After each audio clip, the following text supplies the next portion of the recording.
Hello हजुर नमस्कार तपाईलाई स्वागत छ लोटस च्यानलमा म हुँ कमल। आज चाहिँ म तपाईहरुको लागि एकदमै नयाँ सामग्री लिएर आएको छु।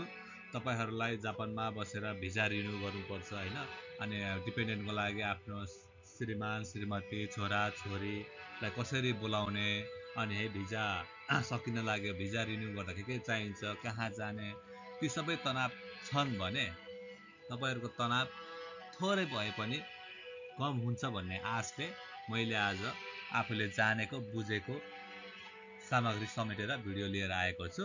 सबैजनाले हेरेर साथ दिनु होला है त। Dependent visa wife husband child जापानमा है। डिपेन्डेन्ट भिजा आफ्नो श्रीमान श्रीमती बच्चाको लागि न्यू सिओई एप्लिकेसन, नयाँ भिजा र अनि रिन्यूको लागि के चाहिन्छ त्यो सम्पूर्ण डिटेल्स यसमा छ।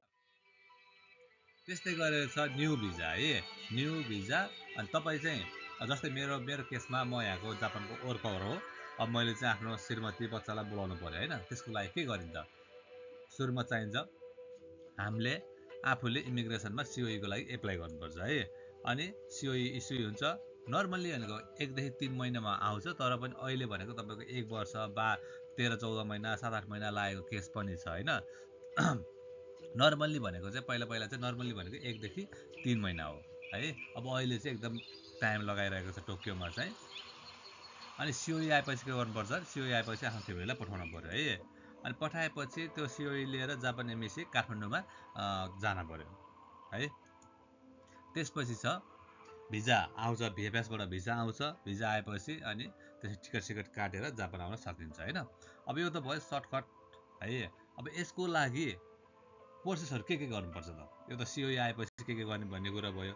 सिओई लिएर त्यसै गरेर छ अब के चाहिन्छ त न्यू सिओई को लागि डकुमेन्टहरु है। त्यसतर्फ छ है त। सुरुमा छ तपाईको कसको लागि एप्लाई गर्ने हो? वाइफको लागि हो कि हस्बेन्डको लागि हो कि चाइल्डको लागि हो? त्यो तपाईमा भर पर्छ। जसको एप्लाई गर्ने हो त्यसको पासपोर्टको फोटोकपी चाहियो। अनि त्यो एप्लाई गर्ने मान्छेको फोटो चाहियो 4x3 cm है। अनि जस्तै अर्को छ सिओई एप्लिकेसन फर्म भयो। यो गुगलबाट पनि मजाले डाउनलोड गर्न सकिन्छ। तपाईलाई डाउनलोड गर्ने तरिका थाहा भएन भने मलाई भन्नु होला, म लिंक दिनेछु। अनि अर्को छ marriage certificate and birth certificate है। अनि अर्को छ पहिला तपाईको हाम्रो बर्थ सर्टिफिकेट म्यारेज सर्टिफिकेट भनेको सबै नेपालीमा हुन्थ्यो, त्यसलाई जापानिजमा या इङ्ग्लिसमा ट्रान्सलेट गर्न पर्छ हैन। अब अहिले चाहिँ इङ्ग्लिसमा पनि हुन्छ, त्यही भएर यो ट्रान्सलेट चाहिँ गर्न पर्छ। अनि अर्को छ रिलेसनशिप सर्टिफिकेट है। रिलेसनशिप सर्टिफिकेट कहाँबाट बनाउने? नेपालको नगरपालिका वडाबाट हैन। अनि अर्को छ जापानबाट चाहिँ के तयारी गरिन्छ?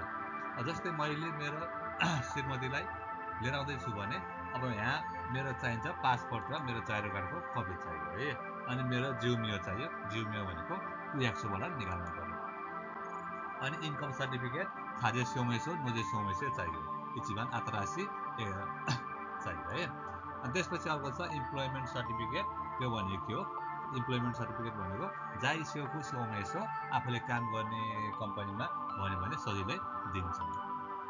अनि हाउस कन्ट्र्याक्ट भनेको चाहिँ यो खासै आवश्यक पर्दैन है, त्यसलाई मुसी गरिदिनु होला।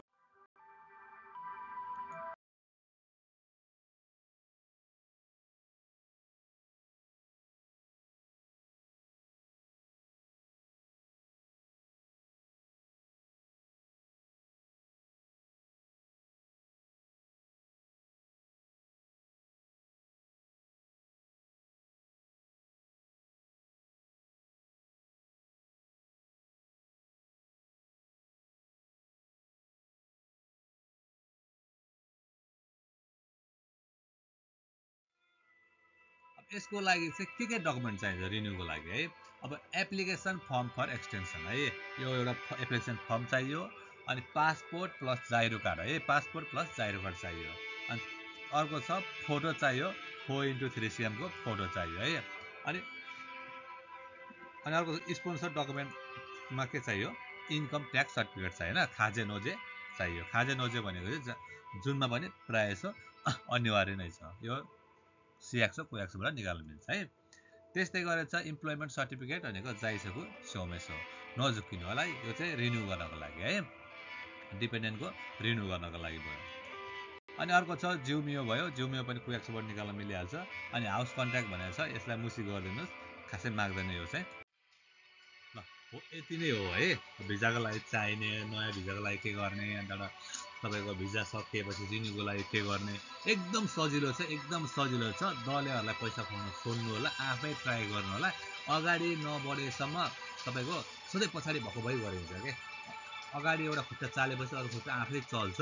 त्यही भएर सुरुमा चाहिँ आफै ट्राई गर्नुहोस् क्या। तपाईँको 3 मान 4 मान किन खुवाउनु पऱ्यो होइन, तिनीहरूले पनि गरिदिनु भने केही होइन। डकुमेन्ट भनेको तपाईँले आफैले भर्ने भनेको एउटा फर्म मात्रै हो क्या, एप्लिकेसन फर्म हो। अरू सबै कुएक्सो सिएक्सोबाट आउँछ, अनि आफैले काम गर्ने कम्पनीबाट आउँछ होइन। त्यही भएर केही गाह्रो छैन, मजाले आफैले भर्न पनि सकिन्छ। नआत्तिनु होला। केही पऱ्यो भने कमेन्ट गर्नुहोस्, म पनि तपाईँहरूलाई सहयोग गरिहाल्ने छु। पैसा चाहिँ जापानमा यति दुःख छ, दलेलाई पैसा खुवाउन चाहिँ छोड्नुहोस् है। तपाईँको केही पनि गाह्रो छैन, एकदम इजी छ, खानतान छ। मिन्नासान एवरेसुको अनेगाइसिमासु।